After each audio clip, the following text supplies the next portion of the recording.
جلال پور پیروالا دریائے چناب میں ریسکیو کے دوران کشتی ڈوب گئی جس سے 6 افراد جاں بحق ہو گئے۔ ڈوبنے والوں میں بچے خاتون شامل ہیں۔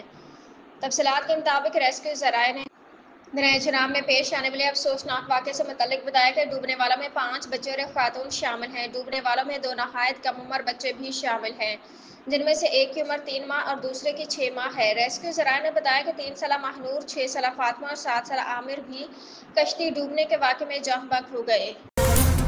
ورلڈ ہیلتھ آرگنائزیشن (WHO) نے کینسر اور سسٹک فائبروسس کے علاج کے ساتھ ساتھ موٹاپے اور ذیابیطس کے لیے ادویات کا ایک نیا مجموعہ اپنی ضروری ادویات کی فہرست میں شامل کیا ہے۔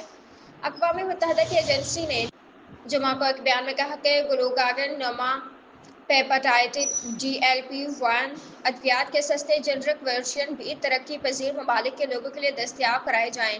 یہ فہرست بالغوں کے لیے 523 اور بچوں کے لیے 374 ادویات پر مشتمل ہے۔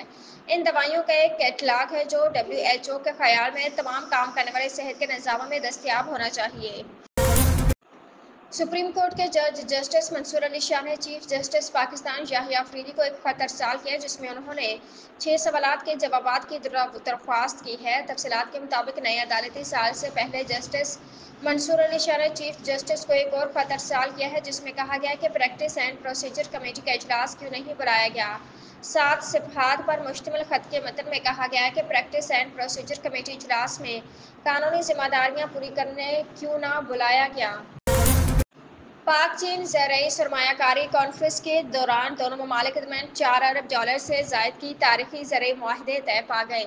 تفصیلات کے مطابق وفاقی وزیر رانا تنویر حسین کی موجودگی میں $4 ارب سے زائد کے تاریخی زرعی معاہدوں پر دستخط کر دیے۔ وفاقی وزیر رانا تنویر نے پاک چین زرعی سرمایہ کاری کانفرنس کو سنگ میل قرار دیا ہے۔ رانا تنویر حسین نے بتایا کہ کانفرنس میں دونوں ممالک کے درمیان زرعی شعبے کی 24 اہم مفاہمتی یادداشتوں پر اتفاق رائے کیا گیا جن میں زرعی مشینری، بیج سازی اور جدید اسمارٹ ایگریکلچر کے فروغ کے منصوبے شامل ہیں۔